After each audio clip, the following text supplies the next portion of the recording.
বৰ্তমান উপস্থিত আছোঁ সোণাপুৰত আৰু সোণাপুৰ ৰেডিয়েণ্ট ইণ্টাৰনেশ্যনেল স্কুলৰ সন্মুখত মই উপস্থিত আছোঁ আৰু সুশীল কুমাৰ তামুলীৰ মালিকাধীন এই প্ৰতিষ্ঠানত CM ভিজিলেন্সৰ এক বৃহৎ দল প্ৰৱেশ কৰিছে ইতিমধ্যে আৰু পূৰ্বতে গুৱাহাটী বেলতলাত যি আচলতে অভিযান চলিছিল CM ভিজিলেন্সৰ দলে তাৰ দুটাকৈ অট্টালিকাত তেওঁ অভিযান চলা বুলি জানিব পৰা হৈছে। বৃহৎ সম্পত্তিৰ অধিকাৰী সুশীল কুমাৰ তামুলীৰ বিৰুদ্ধে এই অভিযান চলিছে আৰু ৰেডিয়েণ্ট ইণ্টাৰনেশ্যনেল স্কুলৰ লগতে দুয়ো কাষে প্ৰায় 40খনকৈ ব্যৱসায়িক প্ৰতিষ্ঠান আছে আৰু বৃহৎ সম্পত্তিৰ অধিকাৰী এইগৰাকী অভিযন্তাৰ বিৰুদ্ধে CM ভিজিলেন্সৰ অভিযান চলিছে।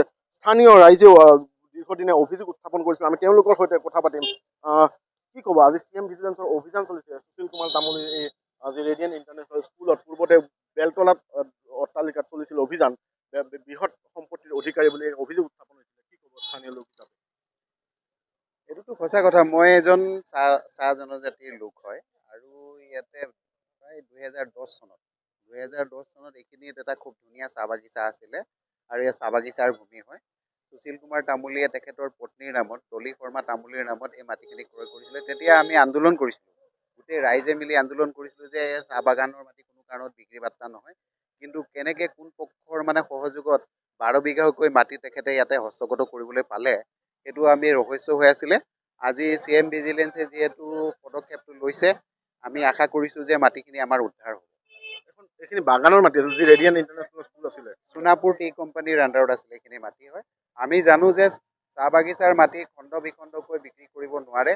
ছেকেণ্ড কথা হৈছে কি চাহ বাগিচাৰ মাটি অন্য কামত ব্যৱহাৰ কৰিব নোৱাৰে। তেখেতেতো ইয়াতে স্কুল বনাইছে, ব্যৱসায় প্ৰতিষ্ঠান বনাইছে, চাহ বাগানৰ মাটি চাহ বাগিচাই হ'ব লাগে বা চাহ বাগিচাৰ বিভিন্ন কামত ব্যৱহাৰ হ'ব লাগে।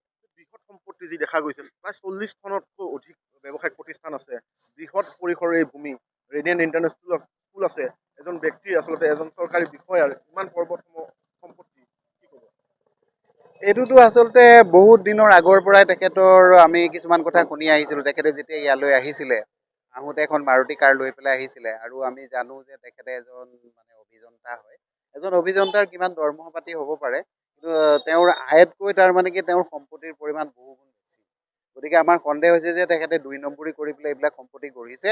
গতিকে ইয়াৰ ওপৰত যিটো ব্যৱস্থা চৰকাৰে লৈছে বা CM ভিজিলেন্সে লৈছে, আমি খুব ৱেলকাম জনাইছোঁ আৰু তেখেতে পুংখানুপুংখভাৱে এইটো তদন্ত হ'ব লাগে আৰু বক্ৰ পদ্ধতি যিটো 2 নম্বৰী পদ্ধতি তেখেতে যে মাটি ক্ৰয় কৰিছে আৰু ক্ৰয় কৰা প্ৰক্ৰিয়াটোৱে সম্পূৰ্ণ ভুল আৰু সেইটো কাৰণে আমি বহুত আন্দোলনো কৰিছিলোঁ।